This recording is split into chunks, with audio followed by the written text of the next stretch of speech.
All right, our next speaker is a partner with me at Fit for Commerce. Come on up, Jill. Jill Deverak is also a veteran in the industry. She previously ran e-commerce at Encyclopedia Britannica, and also before that at Discovery Channel. Her fun fact is that she was a state junior champ hunter and jumper equestrian. All right, so come on up, and I'm just going to kick off this part of the presentation here. If I have the clicker, this is the clicker over here. All right, you guys already know about Fit for Commerce, and what Jill's going to talk about is a benchmarking study that we've done across quite a number of mobile commerce sites around quite a number of criteria. So we actually covered these this morning.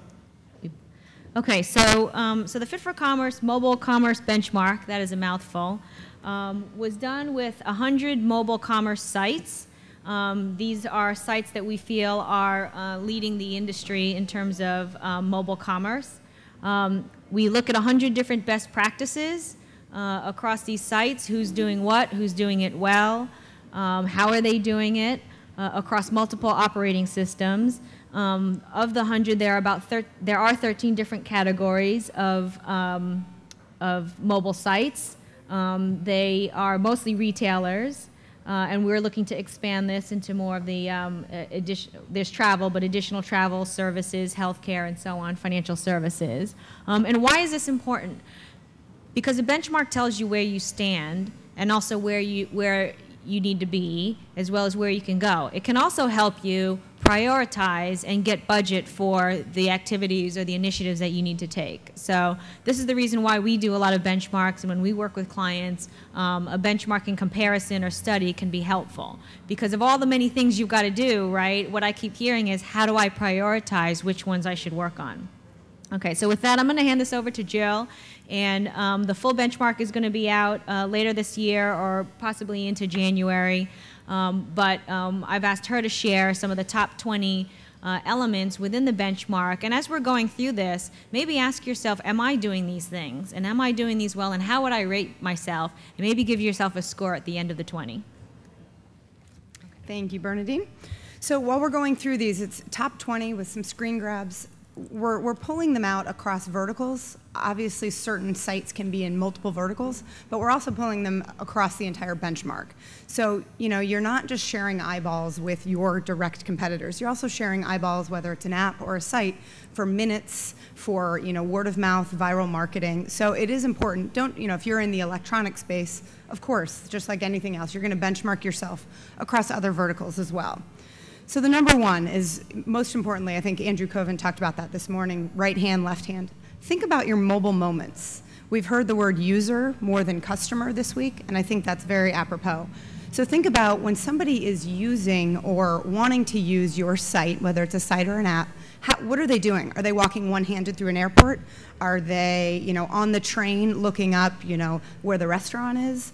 Are they, you know, browsing in line? So are they right-handed, left-handed? All of those types of things, you really need to think about a mobile moment. So think about your customer, obviously. You'll see here the first example we have is Gilt Group. So it's a discount, it's a luxury discount site. It is auction-based. So by default, it's kind of first come, first serve. Very limited inventory, you have very limited time. So these sites, if you're not mobile, you're out of the game right now. I mean, who's sitting at their computer, you know, 99% of the day anymore? No one. So, and inventory's gone within 3-4 minutes. So these types of sites, you know, it's a very limited time only. What's amazing is that these sites not only have mastered most of the mobile experience, they've also started to add new features that even their websites don't have. So they have alerts, you know, your site, you know, is going on, you know, these products are going on sale in 5 minutes. You know, set to vibrate your phone in 5 minutes. So they're really adding on some features that their own e-commerce sites don't have. So it's been quite interesting to see that they're actually pushing the envelope. And what's amazing is most of these sites, we've had the opportunity to talk to these retailers, or these brands. A lot of interns have actually built some of these sites. Whether it's, you know, there's Rue La La, there's Overstock, there's Gilt. It's an incredible investment for a company, but nobody knew what to do. There are these great brand new brands, No one knew how to do it. They've let some of their youngest, most involved and passionate shoppers take ownership of this. So, you know, that argument of we don't have anyone is starting to fall a little bit flatter. So number 2 is obviously there's a limited real estate here. So we have to decide, what do you want to show on your first page? You know, you look at these 2 examples, Sam's Club and Sears To Go, which is Sears' app. About 30% of the retailers with brick and mortar stores wind up asking for some kind of location or push notification right when you get to their site. Where other ones, they don't ask you until you take some kind of action. You're looking for a piece of inventory, you're looking for, you know, what's available near you, things like that. So it's understanding how your shopper wants to interact. Do you want to present them with something right away so they don't have to worry about it? Or would you like them down the road to say, you know what, when I'm interested, I'm going to tell you that piece of information. So with Sears, the example on the right, every time you update their app or you know, or download it for the first time, this is what you're greeted with. So think about kind of the experience. Third one is really guided navigation. So apparel, we heard Tom Davis and Andrew Coven this morning, both in the apparel space. Really, apparel is kind of the champion of guided navigation. 98% of these sites start with some kind of guided navigation. So what's really important here is starting with your most popular categories to eliminate the scroll, eliminate the thumb, but also lessen confusion. One product should not be able to live in more than one category, and you will see this when you surf these sites. There may be items in a sale category, but above and beyond that, there should be one path to one product. People are hunting. They're not searching and browsing in a very laissez-faire way like we have come to do online anymore. Very targeted. Other verticals outside of the apparel vertical top out at about 75% of having guided navigation. So again, very, very popular, and these are mostly M sites. Apps were in here a little bit, but it's mostly mobile transactional sites. Fourth is really the home page really sets your call to actions. So when you come to that first page, what do you see? So you'll see here on Crutchfield, they have really 4 main call to actions. You see free shipping in gigantic, you know, bright yellow and red. Then they also have, you know, what is it? Oh, it's over $49. It's not a small asterisk anymore. Then they have search and call, and right below that, specials. So very quickly you understand what they're trying to communicate. It's not figure your way around the site, it's how can we help you? That's the first thing they ask you is, what do you want? Here's our specials, here's our number, interact. But then you look over kind of more of a lifestyle brand, Banana Republic, and apparel is much less kind of promotion heavy, and what they really are featuring is branding and beautiful imagery. But again, they have to be careful not to take up that real estate. So it's a balance of both. Now, this was fascinating to me, and this is, so number 5, site search varies, and this should actually read, site search varies on one site within its own site. So this is an example, Home Depot, unbelievable amount of SKUs, as we all know. 3 different variations of how I wanted to get to a paintbrush. I navigated to paintbrushes based on, you know, their guided nav. Then the second option, I searched paint space brush. And the third one, I searched for paintbrush, one word. Very differing results in order, as well as very differing results in numbers. One had thousands and one had 4. So you really have to really offer your consumer a consistent way of shopping. Otherwise, they will not be able to buy potentially the product they want. They'll leave, they'll go somewhere else. This we found a very inconsistent site search on over 50% of the benchmark. So of 100 retailers, 50 of them have drastically different search results within their site, which I was shocked by, to be honest. Number 6 is always present search. So we know that, you know, we're calling everyone the thumb generation now, whether it's iPods or typing or, you know, iPhones or Droids. There's a lot of thumb interaction going on. So search box being present is more important than ever. So people are not getting lost on your site and thumbing their way around, for lack of a better word. Here, 4 out of 70 retailers had a search box present on pretty much every page. Some of these would drop off by the time you got to the cart. But here, you know, you can see there's Home Depot, the way they do it, right at the top, every page. Obviously, you can scroll down, but Overstock, the way they do it on their app, is they always have that search button at the bottom. Only 4 out of 70 retailers had this. You know, that whether it's they haven't integrated it yet, whether they know their site search isn't ready, It was quite interesting to see that this was a really, really low minority. You'd never have an e-com site without a search box on every page, so something to think about. 7, another search best practice is really, again, hunter versus gatherer. People, typing is hard. So if you can help them get to your product or get to your service faster, why wouldn't you? Steve Madden, Andrew spoke this morning, and Newegg, they're definitely in the minority of companies that help you. So once you start typing in, they actually autocomplete for you. We're all getting trained by Google. Google's done this. It's kind of the instant results. So really, why not mimic kind of some of the leaders?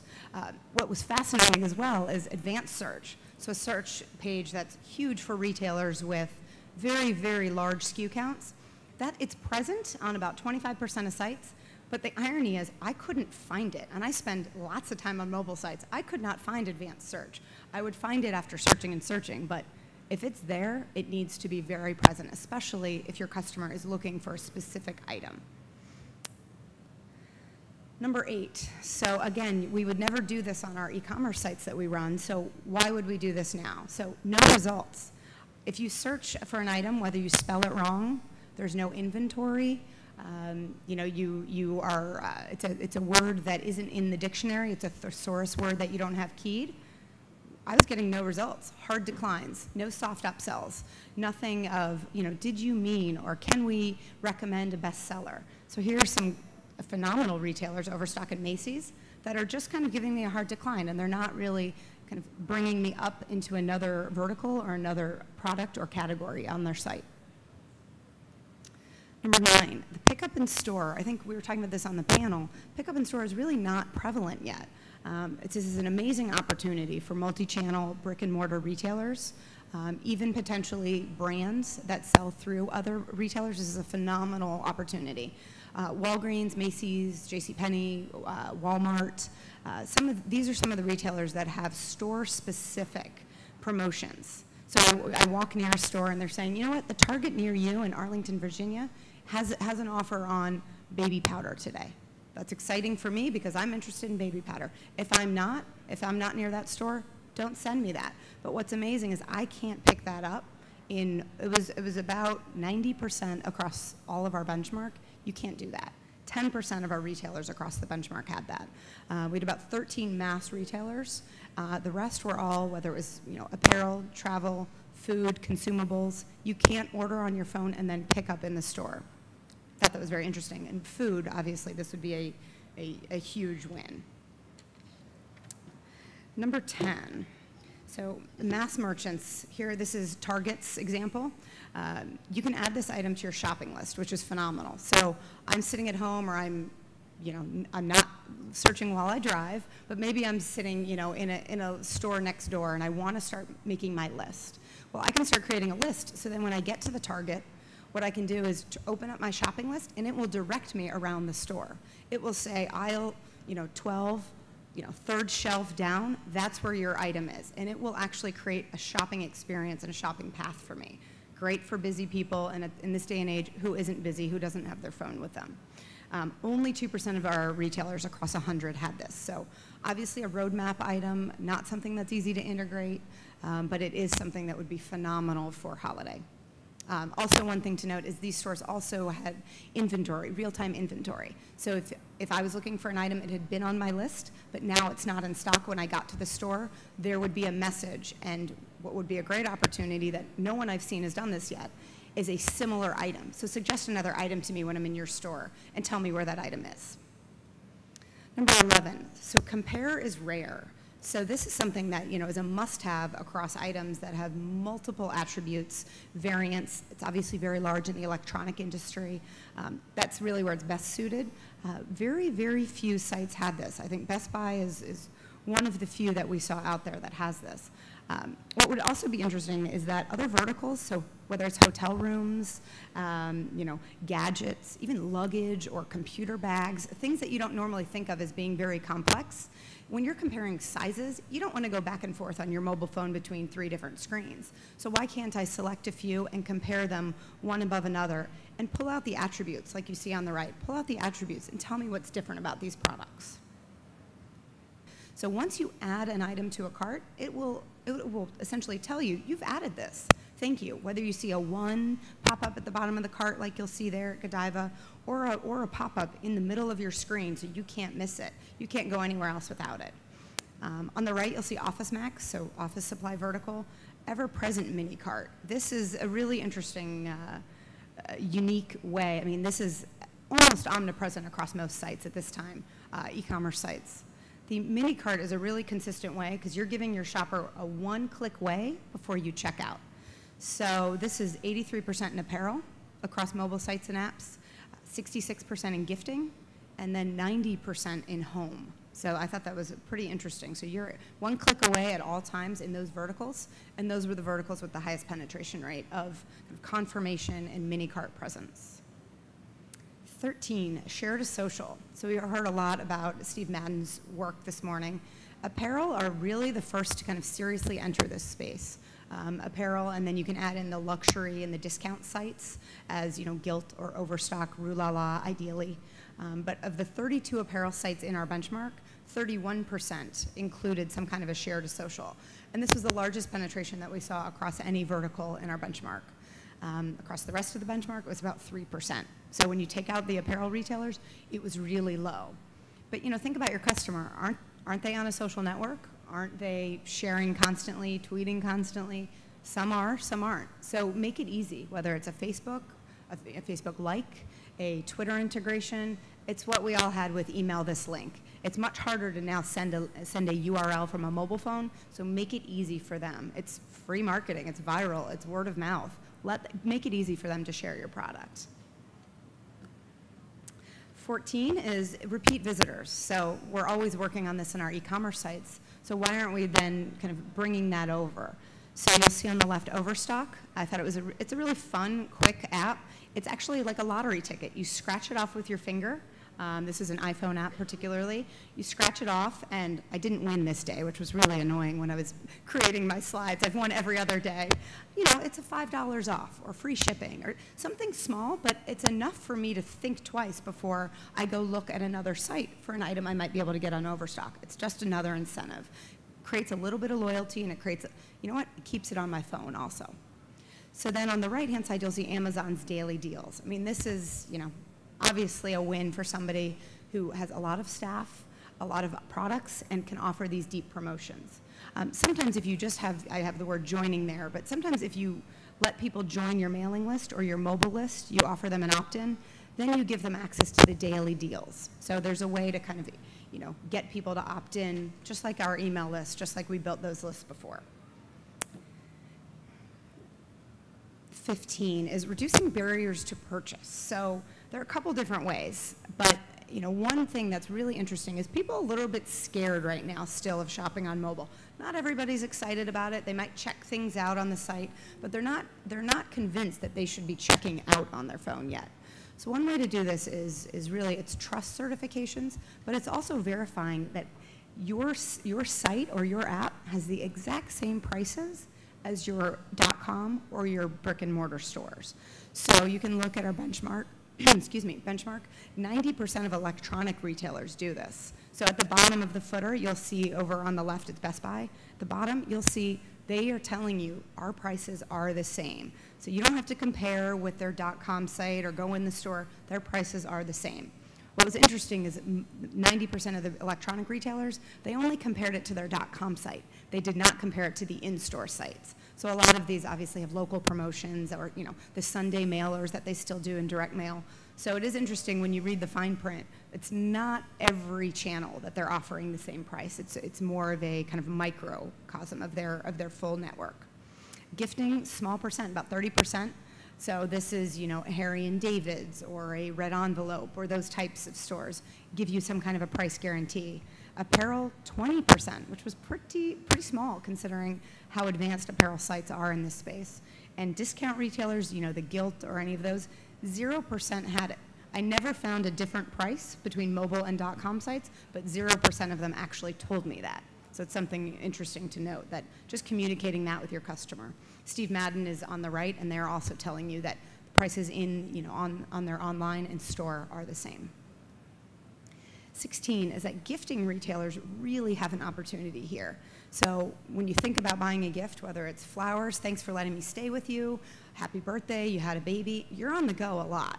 This is the type of, really mobile moment for people that are on the go. So buy it anywhere, anytime, men who maybe forgot a last minute birthday, women who, don't want to have to do it when they get home and they're doing something else, at the house. It was really surprising to see how weak this was. We have an example of Pro Flowers up there. They have a gift message, but it didn't really make it easy for me. It was still a very small screen and it wasn't really optimized for my phone. So again, penetration rate about 33%, and that was across the entire benchmark. Luxury retailers, really, they're lagging behind. It's about 21% or even transactional with a mobile optimized app or site, which is pretty low considering, the amount of photography, the amount of, assets that they have. But what's interesting is, of course, most of their sites are Flash. Most of their e-commerce sites are Flash. So when you translate that to a mobile experience, of course, on any of the Apple devices, there's going to be a really hard decline. But if you translate that even to Droids or to Blackberries, there seems like there are so many assets there that they could show, and it's not quite there. A lot have now come out with gifting apps. Recently, there's been just a flood in the past 3-4 weeks, and obviously for the holiday rush. But they are lagging behind greatly across the entire benchmark. 3 examples here. We have Fret, which is a very, very high-end bedding and sheets company. They don't even identify the mobile device at all, but they're telling me that I need Flash. So they know I'm coming and I don't have Flash, but they're not giving me any experience for my device, for my small screened device. Burberry is in the center.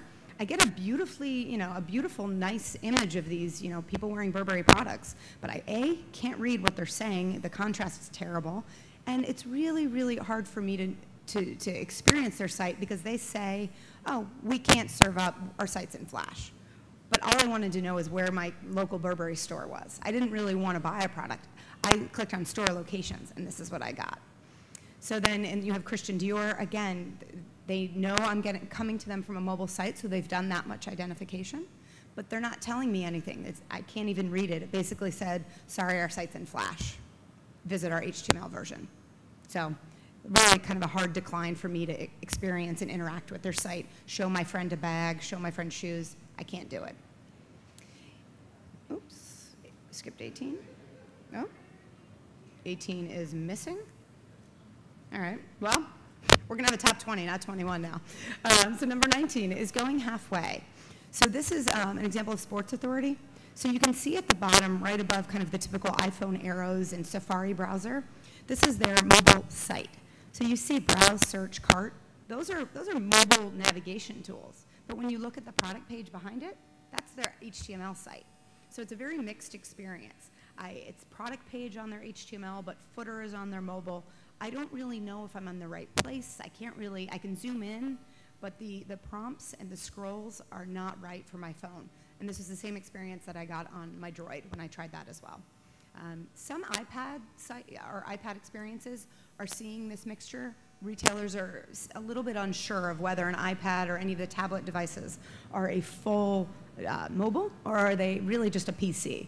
The last couple conferences, we've been at about 4 mobile conferences in the past few weeks. Large majority of retailers and providers are treating iPads as PCs. They're not giving you a mobile experience. They're giving you the full HTML or a fuller app experience than you'd get on a mobile phone. So it's something to think about. But these types of experiences are a little more common on the iPad right now than they are on iPhones, Droids, Blackberries, any of those devices.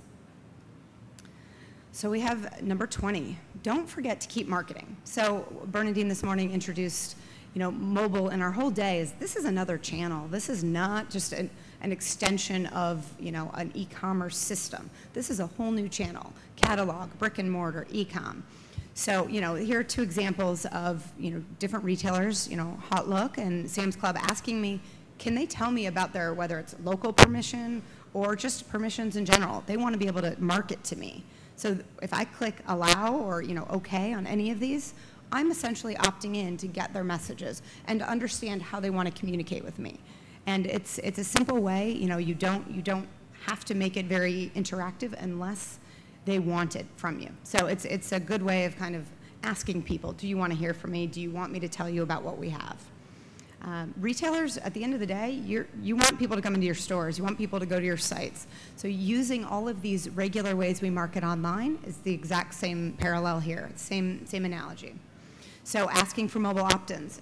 Have your store associates ask for it, at the POS system. Have little sign-up sheets there. Go back to the basics. How did you get email addresses? It's a very, very similar way. We're asking people for a little piece of their privacy. So do it in the ways that worked for your first kind of, mobile, when you went from e-com, and you got email addresses. Go back and look at data, what worked for you, and then start testing. It doesn't mean it's going to work again. Different channel, different customer, they expect different things now. But cross-promotion, and treat it just like any other marketing channel. Do not abuse it. And we did have a 21. So this is really testing and measuring. It's define your criteria up front. Are you looking for revenue, ROI? Maybe. Are you looking for visitors, engagement? What are you looking for? It's just the same as any other marketing channel. Start defining those KPIs. Start defining what means something to your business. Maybe we heard, earlier in our Fit for Commerce retailer survey, about 25% of retailers went mobile because their CEO said you have to. So what does that mean? So what does your CEO want to see? Money? Does he want to see press? What is he looking to see? Probably the most important takeaway here is what we're calling the sniffer test. So this is pre-tailing. So people are looking for research, they're looking for information, they're looking for products online. You need to be able to use that identifying string of code that is coming over. When someone comes to your site, identify them and give them an experience that absolutely means something for them. Don't have, a scrolling, forever scrolling on a BlackBerry site because people they're out, they're bouncing. It's one thing to have it on an iPod, but it's a very, very different experience. So you have to optimize and build and essentially code for those different phones and those different experiences. So monitoring mobile, I just wanted to give you guys a little bit of stats here. The first three, the Google Analytics, Omniture, and really the core metrics, those are how people are telling who's coming to your site. So you can tell it's a hugely divergent crowd right now. If you can see by device, you're very lucky. Not all analytics package will tell you that. But if you can see by device, you have to start picking and choosing. If you can just optimize based on an operating system, that's typically the way most retailers are diving in. You're not going to optimize for every device. That's, we're all going to go out of business if we try to play that game. So you're really looking at who's coming, how are they coming to me, and then you're figuring out, obviously, again, priorities. But then what do you do on your site? There are analytics that can tell you how people interact with your mobile site, but also usability groups are huge. We were listening yesterday, Cars.com said they actually have a usability lab in their company now for mobile. So at the end of the day, if someone doesn't know where to go, they get to your page and they look a little, they take a second or two to know where to go, that's a red flag. That's an aha moment that you now know we need to make this easier for them. So parting thoughts, final thoughts. I've probably already said these, but again, you don't have a choice. You've got to be there. They're coming to your site, and if they're coming to your site, figure out what they want. Read your reviews on the App Store. Read what they're writing about. Set up the obvious Google alerts for your name and mobile site, mobile M site, mobile app, little things like that, because you might be missing them on blogs, what people are talking about, and monitor that noise, monitor that traffic, and start listening. And you can like Facebook does, or Andrew Cove and Steve Madden does on Facebook. They reply within seconds. It's pretty amazing. So whether you have the staff or not to do that, it's understanding, monitoring, and see what people are saying about you. If you don't know how to start, use those top 10 things that people click on your e-commerce site. Chances are, if they're clicking on things on your e-commerce site, they're going to be interested in them. It doesn't mean they will be where you end up with your mobile site, but it's your best guess of how to get there. Think again of those mobile moments. And then invest in it as if it were a new business line. If you're going whole hog, that's great, but most people in the room, it sounded like from this morning's show of hands, they weren't really going whole hog. They're kind of, up to maybe the 20, 25,000 mark. Actually, that was yesterday. We had a show of hands for that. And finally, benchmark your mobile site. So start looking at competitors and all the other competitors out there and see where you're standing, what you can offer above that. What can you do that's special? And what can you do that really means something to your customer? So it goes without saying that mobile's not going anywhere, but Fit for Commerce is here to help, so we will be here. And I think that was that it? Yep, that was it for our slides.